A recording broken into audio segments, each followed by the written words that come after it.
ఓం గంగణపతే నమ ఐం సరస్వత్యే నమ శ్రీమాత్రే నమ క్రీం క్రీం మహాకాళికాయ నమ ఓం నమ శివాయ శివాయ గురువే నమ ఓం నమ భగవతే అరుణాచలేశ్వరాయ నమ శ్రీరామ జయ రామ జయ జయ రామ రామాయ నమో నమ ద్రాం దత్తాత్రేయాయ నమ క్లీం కృష్ణాయ గోవిందాయ గోపీజనవల్లభాయ శ్రీకృష్ణ పరబ్రహ్మణే పరంజ్యోతిషే నమో నమ క్రీం మహాకాళికాయ నమో నమ జయ గురు దత్తాత్రేయాయ నమ శ్రీం బగలాముఖి దేవ్యే నమో నమ. యూట్యూబ్ ప్రేక్షకులకందరికీ కూడా నమస్కారం అండి. నేను పాలపర్తి గురునాథ శర్మ జ్యోతిష్యం వాస్తు సిద్ధాంతిని మీకంతా కూడా ఈ యొక్క గ్రహాల యొక్క స్థితిగతి కలియిక వాటి ప్రభావం అంతా కూడా జ్యోతిష్య శాస్త్ర ప్రామాణికంగా అంతా కూడా విశ్లేషణ చేయడం జరుగుతుంది. ఈ రోజున మనం చెప్పబోయే టాపిక్ ఏంటిదంటే ప్రధానంగా శనీశ్వరుడి యొక్క కారకత్వాలంతా కూడా విశ్లేషణ చేయడం జరుగుతుంది. ప్రధానంగా శనీశ్వరుడి యొక్క దోషాలంతా కూడా ఏ రకంగా ఉంటాయి మేషాది ద్వాదశ రాశుల వాళ్ళకి జన్మజాతకం ప్రకారంగా. ప్రధానంగా చూసుకుంటే శనీశ్వరుడు అంతా కూడా కర్మఫలదాతగా చెప్పడం జరుగుతుంది. శనీశ్వరుడు అంతా కూడా ఏలనాటి శని ప్రభావాన్ని ఇవ్వడం అనేది జరుగుతూ ఉంటుంది. ప్రధానంగా చూసుకుంటే ప్రతి ఒక్క జాతకుడికి అంతా కూడా జాతకరీత్యా కానీ గోచారరీత్యా శని సంచారం మేరకి ఏలనాటి శని ప్రభావం అనేది ఉంటుంది. అంటే ప్రధానంగా చూసుకుంటే వ్యయ స్థానంలో శని సంచారం అయినప్పుడు గోచారరీత్యా వ్యయ స్థానం అంటే తమ రాశి నుంచి వెనకాల రాశి దాన్ని లెక్కగా చేసుకోవాల్సి ఉంటుంది. మీ రాశి నుంచి ఉన్న వెనకాల రాశిని అంతా కూడా వ్యయస్థానం అంటారు. జన్మస్థానం మళ్ళీ మీ రాశి ఉన్న స్థానంలో జన్మస్థానం అని చెప్పేసి అంటారు. మరి ధనస్థానం అని చెప్పేసి అంటే కుటుంబ స్థానము, ధనస్థానం అని చెప్పేసి అంటే కనుక మీ రాశి కన్నా ముందు ఉండే స్థానం అంతా కూడా ద్వితీయ స్థానము, ధనస్థానం అని చెప్పేసి అంటారు. ఈ మూడు స్థానాల్లో కనుక గోచారరీత్యా శనీశ్వర సంచారం అంతా కూడా జరిగినప్పుడు మీకంతా కూడా ఏలినాటి శని ప్రభావం అనేది జరగడం జరుగుతుంది. తద్వారా మీకంతా కూడా గోచారీత్యా ఫలితాలంతా కూడా చెప్పడం జరుగుతుంది. ప్రధానంగా ఈ ఫలితాలంతా కూడా చూసుకుంటే జన్మజాతకం ప్రకారంగా ఉంటాయి కావున మీరు విశ్లేషణ చేసుకొని జాతకరీత్యా ఈ యొక్క జ్యోతిష్ సిద్ధాంతులతో మీరంతా కూడా పరిహారం అంతా కూడా ఆచరించడం వల్ల శుభ ఫలితాలు పొందడానికి ఆస్కారం ఉంటుంది. ప్రధానంగా గోచారరీత్యా శనీశ్వర సంచారం మేరకి ఇంతకుముందు చెప్పిన విధానంగా అంతా కూడా మీకు గ్రహాల యొక్క గోచారరీత్యా శనీశ్వరుడి యొక్క గోచార సంచారం మేరకు మాత్రమే ఏలినాటి శని ప్రభావం అనేది 7.5 సంవత్సరం వరకు ఉంటుందన్నమాట. ప్రతి ఒక్క జాతకుడికి అంతా కూడా 2 సార్లు కానీ కొన్ని మంది జాతకులకి కనుక ఈ యొక్క వాళ్ళ ఆయుష్ ప్రమాణం బట్టి 3 సార్లు కూడా రావడం జరుగుతుంది. ప్రధానంగా చూసుకుంటే జాతకమే ప్రధానమైన జాతకంగా ఉంటుంది. జన్మజాతకం పుట్టిన సమయాన్ని బట్టి పుట్టిన లగ్నాన్ని బట్టి జాతకం అనేది ఆధారపడి ఉంటుంది.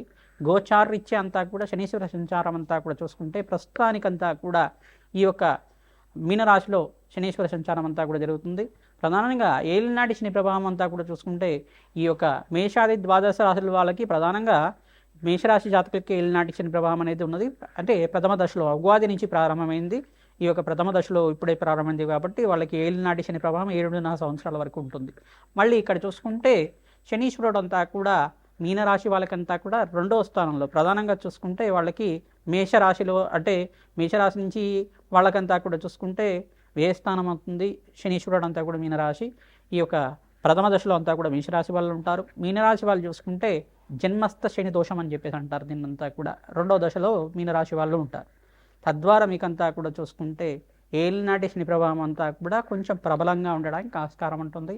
ఎటువంటి భయాలు అంతా కూడా పెట్టుకోవాల్సిన అవసరం లేదు. శనీశ్వరుడు అంతా కూడా ప్రశాంతమైన చిత్తంతో భగవంతుడు ఆరాధన చేసిన వాళ్ళకి, శ్రీరాముడి ఆరాధన చేసిన వారికి ప్రధానంగా శ్రీరామచంద్రస్వామి యొక్క నామస్మరణం మాత్రం చేతిని శ్రీరామ జయ రామ జయ జయ రామ రామ అనే నామాన్ని అంతా కూడా స్మరించడం మాత్రం చేతిని సకల గ్రహదోషాలు నివారణ అవుతాయి, పటాపంచలు అవుతాయి. ప్రధానంగా కోటి యజ్ఞాల ఫలితాలు ప్రధానంగా అగ్నిష్టోమ, వాజపన, శాంతపన, బ్రహ్మయజ్ఞాది, శతశస్త్రాశ్వమేధ యాగాదులు కోటి యజ్ఞాల ఫలితం అంతా కూడా భగవంతుడి నామస్మరణ మాత్రం చేతనే వస్తూ ఉంటాయి.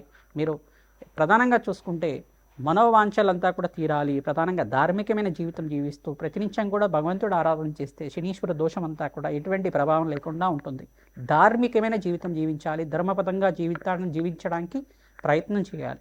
ప్రతి విషయంలో కూడా ధర్మపదంగా జీవితాన్ని నడవడిక అనేది ఉంటే కనుక అమ్మవారి అనుగ్రహం వల్ల మీకు అంతా కూడా మంచి జరగడానికి ఆస్కారం ఉంటుంది. సకల గ్రహదోష నివారణకంతా కూడా మీకు పరిష్కారం చెప్పడం జరుగుతుంది.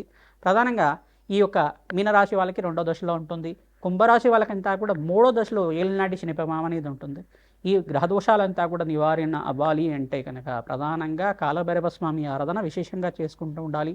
ప్రతినిత్యం కూడా ప్రతి మాసంలో మీరు పౌర్ణమి లేదు అమావాస్య వేళల్లో కానీ, మరి అష్టమి నవి తిథుల్లో కానీ, ప్రధానంగా శనివారం వేళల్లో కానీ రావి చెట్టు వేప చెట్టు ఉన్న ప్రాంతం దగ్గర ఈ యొక్క నువ్వుల నూనెతో దీపారాధన చేసి అక్కడ పిప్పలాద ఋషి ప్రోక్త శని స్తోత్రం అనే స్తోత్రం ఉంటుంది. ఆ స్తోత్రాన్ని అంతా కూడా ప్రతినిత్యం కూడా పఠనం చేసుకోవడం, పిప్పలాద ఋషి యొక్క నామస్మరణ మాత్రం చేతిని ఏలినాటి శని ప్రభావం అంతా కూడా నివారణ అవుతుందని చెప్పేసి వరమించారన్నమాట. ఈ యొక్క తద్వారా పిప్పలాద ఋషి యొక్క చరిత్రనంతా కూడా పారాయణం చేసుకోవడం, వెంకటేశ్వర స్వామి వారి ఆరాధనతో మీరు పిండి దీపారాధన అంతా కూడా ఆచారం మేరకి మీకు అదంతా కూడా ఇంట్లో పిండి దీపారాధన అంతా చేసి వెంకటేశ్వర స్వామి వారి యొక్క నామస్మరణ చేసుకోవడం, గోవిందనామాలు కానీ అష్టోత్తరనామాలు కానీ తులసిమాల సమర్పించి అంతా కూడా తులసితోటి అష్టోత్తరనామాలు అంతా కూడా ఆచరించడం వల్ల ఏలినాటి శని ప్రభావం పోతుంది. తద్వారా మీకంతా కూడా ఆనందమైన జీవితం జీవించడానికి అష్టైశ్వర్య ప్రాప్తి కలగడానికి ఆస్కారం ఉంటుంది. కర్మఫలదాత శని అంతా కూడా ప్రధానంగా చూసుకుంటే శనిశ్చరాయ నమః, నిదానంగా నడిచేవారు అని చెప్పేసి, మందగమనుడు అని చెప్పేసి చెప్తారు. ఛాయా మార్తాండ సంబోధుడిగా చెప్పడం జరుగుతుంది. న్యాయ నిర్ణేతగా, న్యాయ ఫలదాతగా, కర్మ ఫలితాన్ని అనుభవించే విధంగా చేయడం జరుగుతుంది. శనీశ్వరుడు అంతా కూడా ప్రధానంగా చూసుకుంటే ధర్మపదంగా జీవితం జీవించే వాళ్ళకి ఎటువంటి దోషాలంతా కూడా లేకుండా చేస్తారు. రాజునంతా కూడా వాళ్ళ ధార్మికమైన జీవితం అంతా కూడా ఏ రకంగా ఉంది, ధర్మపదంగా జీవిత విధానం ఉందా లేదా, వీళ్ళు జీవితంలో అంతా కూడా ఎటువంటి శ్రేయస్సు కోరుకుంటున్నారు, ప్రధానంగా మానవాళికంతా కూడా ఎటువంటి శ్రేయస్సు చేస్తున్నారు అనేది రాజు యొక్క జీవిత విధానాన్ని బట్టి ఉంటుంది. ఈ యొక్క రాజునంతా కూడా పరీక్ష పెడుతుంటారు.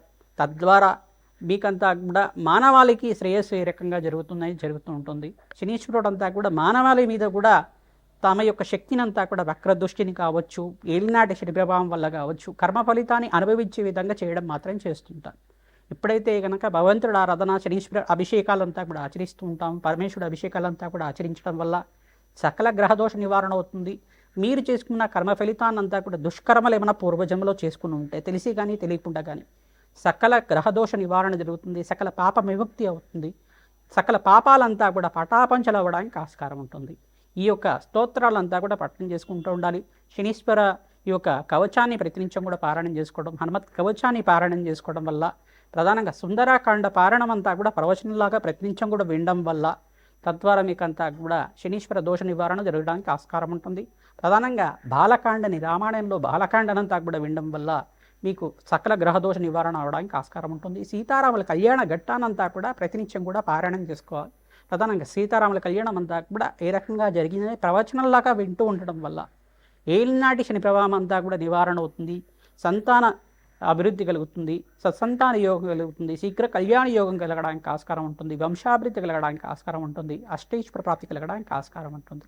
ఇటువంటి పారాయణాలు చేసుకోవడం వల్ల అష్టైశ్వర్య ప్రాప్తి కలుగుతుంది. తిలహోమం అనేది చేస్తూ ఉంటారు. ప్రధానంగా పురుష సూక్త విధానంగా మూలమంత్ర సహితంగా ఈ యొక్క కాలభైరవ శాంతి హోమాది కార్యక్రమాలు కానీ, ప్రత్యంగరాదేవి హోమాది కార్యక్రమాలు కానీ, ప్రధానంగా మహాకాళి మూలమంత్ర సహితంగా కాలభైరవ శాంతి హోమాది కార్యక్రమాలు కానీ, దత్తాత్రేయ శాంతి హోమాది కార్యక్రమాలు కానీ ఆచరించడం వల్ల ఏలినాటి శని ప్రభావం అంతా కూడా నివారణ అవ్వడానికి ఆస్కారం ఉంటుంది. ప్రధానంగా హనుమతారాధనలో భాగంగా ప్రతినిత్యం కూడా సింధూరాభిషేకాది కార్యక్రమాలు, వడమాల సమర్పించడం, నాగవల్లి దళార్చన పూజ అంతా కూడా ఆచరించడం, అరటి పళ్ళంతా కూడా స్వామివారికి నివేదన చేసి, అరటి పళ్ళతో అష్టోత్తరనామాలు సహస్రనామాలతో చేసి ఆ అరటి పళ్ళంతా కూడా స్వామివారికి నివేదన చేసి ఆ అరటి పళ్ళతోటి హోమానంతా కూడా ఆచరించడం, మూలమంత్ర సహితంగా శ్రీరామ మూలమంత్ర సహితంగా హనుమత్ మూలమంత్రంతో సంపుటితం చేసుకొని హోమానంతా కూడా ఆచరించి ఆ అరటి పళ్ళంతా కూడా నివేదన చేసిన అరటి పళ్ళన్నీ కూడా భక్తులకి పంచడం వల్ల మీ జాతకరీత్యా ఉన్న సకల గ్రహదోష నివారణ అవుతుంది. మన్య సూక్త పారాయణం ఆచరించాలి. తద్వారా పవమాన సూక్త పారాయణం ఆచరించడం వల్ల సకల గ్రహదోష నివారణ అవుతుంది. తద్వారా అష్టైశ్వర్య ప్రాప్తి కలగడానికి ఆస్కారం ఉంటుంది. శ్రీరామ జయ రామ జయ జయ రామ రామ నామాన్ని ప్రతినిత్యం కూడా నామాన్ని స్మరణం చేయండి. తద్వారా నామస్మరణ చేసుకుంటూ హనుమత్ ఆలయంలో ప్రదక్షిణాలు చేయడం, ప్రధానంగా శ్రీరామచంద్ర స్వామి ఆలయంలో కూడా ప్రదక్షిణాలు ఆచరించడం, ప్రతినిత్యం కూడా నవగ్రహాలకి 27 ప్రదక్షిణాలు చేయడం వల్ల మంచి పుణ్య కలుగుతుంది. సకల గ్రహదోష నివారణ అవుతుంది. ఏలినాటి శని ప్రభావం, అర్ధాష్టమ శని ప్రభావం అంతా కూడా నివారణ అవడానికి ఆస్కారం ఉంటుంది. ప్రధానంగా ధనుస్సు రాశి జాతకులకంతా కూడా చూసుకుంటే దృష్టి అనేది పడింది. ప్రధానంగా దశమ దృష్టి అంతా కూడా ధనుసు రాశి జాతకులకంతా కూడా పడింది. సప్తమ దృష్టి అంతా కూడా కన్యారాశి వాళ్ళకంతా కూడా పడింది. ఈ గ్రహదోషాల నివారణ అంతా కూడా కలగడానికి మీకు అంతా కూడా గ్రహదేవతల అనుగ్రహం కావాలి. ప్రధానంగా శనీశ్వరుడు అంతా కూడా మీకు అనుగ్రహించడానికి ప్రతినిత్యం కూడా శనీశ్వరుడికంతా కూడా ప్రీతికరంగా శనీశ్వరుడికి ఈ యొక్క తైలాభిషేకము, తిలదానం చేయించుకోవడం వల్ల శుభమైన ఫలితాలు పొందడానికి ఆస్కారం ఉంటుంది. తద్వారా మీకు కర్మ ఫలితాన్ని నుంచి బయటపడి అదృష్ట యోగం కలిసి రావడానికి శనీశ్వరుడు అనుగ్రహం ఆశీర్వాదం వల్ల మంచి ఫలితాలు పొందడానికి ఆస్కారం ఉంటుంది. ధనుస్సు రాశి ధనుస్సు లగ్న జాతకులకి ప్రధానంగా చూసుకుంటే గోచారరీత్యా శనీశ్వర దోషం అనేది దశమ దృష్టి అంతా కూడా ధనుసు రాశి మీద పడుతూ ఉంది. శనీశ్వరుడు యొక్క దశమ దృష్టి అంతా కూడా ధనుసు రాశి మీద పడుతుంది కావున ఇక దోషకారిగా ఉంది. ప్రధానంగా సప్తమంలో గోచారీత్య బృహస్పతి సంచారం, అష్టమంలో బృహస్పతి సంచారం అంతా కూడా మార్పు. ఈ యొక్క అనుగ్రహం వల్ల, బృహస్పతి అనుగ్రహం వల్ల అత్యంత శుభమైన ఫలితాలు పొందడానికి ఆస్కారం ఉంటుంది. జాతకరీత్యా లగ్నం తెలిసి ఉంటే కనుక లగ్నాన్ని చూసుకోండి, లేదు రాశి తెలిసి ఉంటే కనుక రాశిని చూసుకోండి. జాతకం ప్రధానంగా ఉంటుంది. జాతకరీత్యా దోషాలకి పరిష్కారం ఆచరిస్తూ ఉండాలి. ప్రధానంగా హనుమతారాధనలో భాగంగా అప్పాల మాలనంతా కూడా స్వామివారికి అంతా కూడా మెడలో హారంలాగా చేసి ఆ ప్రసాదం అంతా కూడా భక్తులు పంచడం వల్ల జాతకరీత్యా ఉన్న జన్మస్థ ఈ యొక్క శనీశ్వర దోషం అంతా కూడా జాతకరీత్యా ఉన్న దోషాలంతా కూడా నివారణ అవ్వడానికి ఆస్కారం ఉంటుంది. గోచారీత్య కూడా ఇక్కడ దృష్టి అనేది ప్రభావంగా పడుతుంది కావున శనీశ్వరుడి యొక్క దృష్టి ప్రభావం వల్ల కూడా అనుకూల పనులు కొన్ని వాయిదా పడుతుండడం, తరచుగా శ్రమతో కూడిన సంపాదన పెరుగుతుండడం, ఎంత శ్రమించినా కానీ అనుకున్న సంపాదన లేకపోవడం, ఇట్లాంటి ప్రభావం అనేది చూపిస్తూ ఉంటుంది. దూర ప్రయాణాలు ఎక్కువగా చేయడం, వాహన ప్రమాదాలు జరుగుతూ ఉండడం, వాహనాల వల్ల కొంచెం అనారోగ్య ఇబ్బందులు అనేవి జరుగుతూ ఉండడం, తరచుగా ఏమన్నా దెబ్బలు తగ్గడం కానీ ఇట్లాంటివి జరుగుతూ ఉంటాయి. ప్రధానంగా ఈ ప్రభావం నుంచి బయటపడడానికి, ఈ యొక్క అపముచ్చు దోషాల నుంచి బయటపడడానికి శనీశ్వర గ్రహదేవతకు ప్రీతికరంగా, శనీశ్వరుడు ప్రీతికరంగా శని భగవానుడి యొక్క కవచాన్ని పారాయణం చేయించడం, శనివారం శనిహోరులు అంతా కూడా తిలదానము తిలహోమాన్ని ఆచరించడం వల్ల బ్రాహ్మణత్వం అంతా కూడా మహావిష్ణు స్వరూపంగా భావించి, దత్తాత్రేయ స్వరూపంగా భావించి ఈ యొక్క నువ్వుల దానము వస్త్రదానం అంతా కూడా చేయడం వల్ల మీకు అత్యంత శుభమైన ఫలితాలు పొందడానికి ఆస్కారం ఉంటుంది. పిప్పలాద ఋషి యొక్క చరిత్రని పారాయణం చేసుకోవాలి.